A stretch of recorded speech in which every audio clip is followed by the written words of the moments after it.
गांव का नाम था भयपुर, जो शहर से कई किलोमीटर दूर स्थित था। यहाँ की गलियां संकरी थीं, घर पुराने और टूटे फूटे। रात होते ही गांव में अजीब सन्नाटा छा जाता। लोग घरों में बंद हो जाते और कुएं, जंगल और पुराने मंदिरों के पास जाने से बचते। अर्जुन, शहर का युवक, अपनी दादी से मिलने गांव आया। उसने सुना था कि गांव में रात के समय अजीब आवाजें आती हैं, लेकिन उसे यह सिर्फ कहानियों जैसा लगा। पहली रात अर्जुन अपने कमरे में सोने के लिए लेटा, लेकिन अचानक उसने कुएं से फुसफुसाहट जैसी आवाजें सुनी। मदद करो, मुझे छोड़ो। अर्जुन ने सोचा शायद यह सिर्फ हवा की आवाज। आवाजें तेज हो गईं। कुएं से किसी के कदमों की आवाज आती। अर्जुन डर गया, लेकिन जिज्ञासा ने उसे रोक नहीं पाया। राकेश को बुलाया। राकेश गांव का पुराना जानकार था और उसे इस जगह के रहस्यों की जानकारी थी। राकेश ने चेतावनी दी, अर्जुन, तुम रात के समय कुएं के पास मत जाना। वहां जो फंसा है वह साहस उसे रोक नहीं सका। अर्जुन और राकेश रात में कुएं की ओर चले। जंगल के किनारे अजीब सी ठंडी हवा चल रही थी। पेड़ों की छाया डर पैदा कर रही थी। कुएं के पास धीरे धीरे लाल रंग में बदलने लगा। हवा में फुसफुसाहटें और हंसी गूंजने लगी। राकेश डर के मारे कांप रहा था, लेकिन अर्जुन ने साहस। हमें देखना होगा कि क्या सच में वहां कुछ है। कुएं के पानी से अचानक एक साया प्रकट हुआ। यह साया इंसानी आकार का था, लेकिन आंखें लाल और चमकदार थीं। हाथों से अजीब धुंध निकल रही थी। साया धीरे धीरे अर्जुन और राकेश की ओर बढ़ा। राकेश चिल्लाया, भागो! लेकिन अर्जुन ने अपने साहस को काबू में रखते हुए ताबीज और मंत्र का इस्तेमाल शुरू किया। अर्जुन ने ताबीज उठाया और मंत्र पढ़ना शुरू किया। साया ने जोर जोर से चीखा और उसका धुंध भयानक आवाज के साथ चारों ओर फैल गई। राकेश डर के मारे कांप रहा था, लेकिन अर्जुन ने उसे कहा, डर मत, हमें उसका रहस्य उजागर करना होगा। साया अचानक उनके ऊपर झपटा।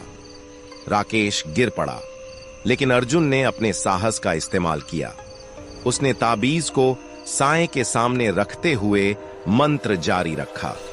साया कुछ समय के लिए पीछे हट गया, लेकिन फिर तेजी से वापस आया। अर्जुन ने देखा कि कुएं के पास एक पुराना तहखाना छिपा हुआ है। साया धीरे धीरे उस तहखाने की ओर बढ़ा। अर्जुन ने राकेश का हाथ पकड़ा और दोनों ने तहखाने में प्रवेश किया। तहखाने में पुराने पत्र, ताबीज और चित्र रखे थे। इनमें साया का रहस्य छिपा था। अर्जुन ने पढ़ना शुरू किया। साया उस गांव का जमींदार था, जिसने लोगों के साथ अत्याचार किया। मृत्यु के बाद उसकी आत्मा कुएं में फंस गई। वह हर रात गांव में डर फैलाने और अपने अपराध का बदला लेने आया करता था। अर्जुन ने महसूस किया कि अगर यह रहस्य उजागर नहीं होगा तो साया उन्हें कभी छोड़ने वाला नहीं है। अर्जुन ने पुराने ताबीज और मंत्र की मदद से साया को तहखाने के बीच में फंसा दिया।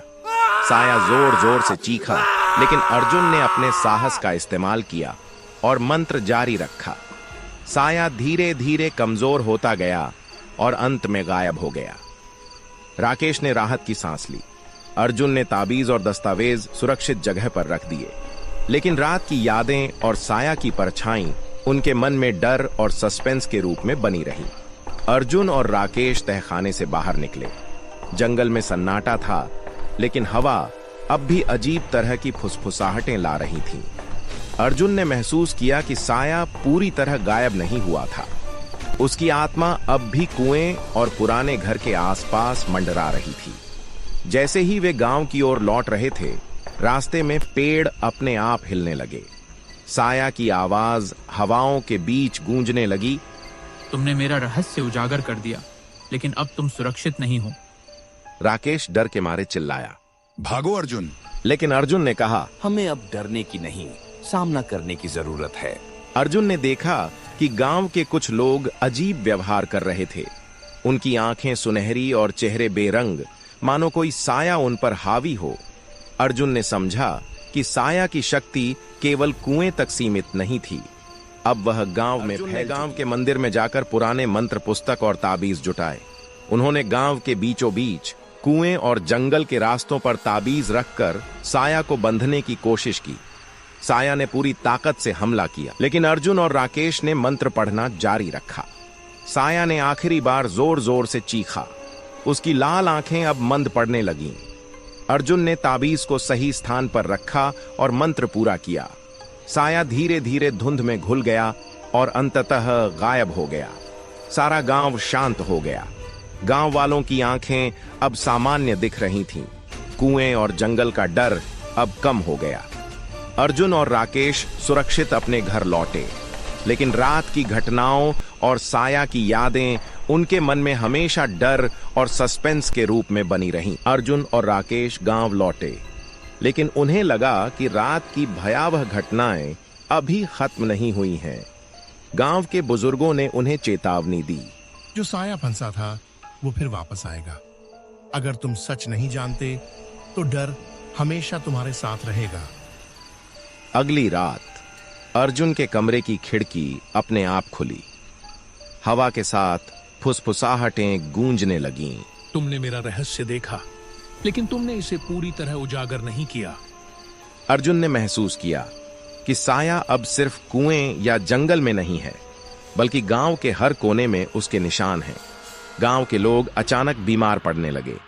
उनकी आंखें सुनहरी और चेहरे बेरंग हो रहे थे। अर्जुन और राकेश ने समझा कि यह साया की शक्ति का प्रभाव है।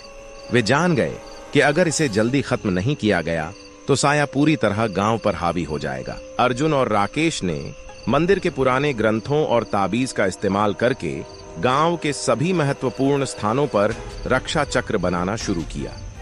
वे कुएं, जंगल के रास्ते और पुराने घरों में ताबीज और मंत्र रख रहे थे।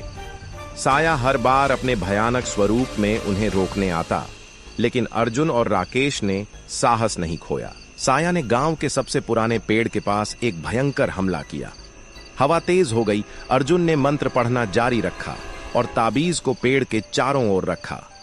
साया चीखते हुए धीरे धीरे कमजोर होने लगा। साया की लाल आंखें मंद पड़ गईं। उसकी शक्ति धीरे धीरे खत्म हुई और वह धुंध में घुल गया। गांव फिर से शांत हो गया। लोग सामान्य जीवन में लौट आए और कुएं, जंगल और पुराने घर अब डरावने नहीं रहे। अर्जुन और राकेश ने गांव वालों के साथ मिलकर रहस्य को सुरक्षित रखा।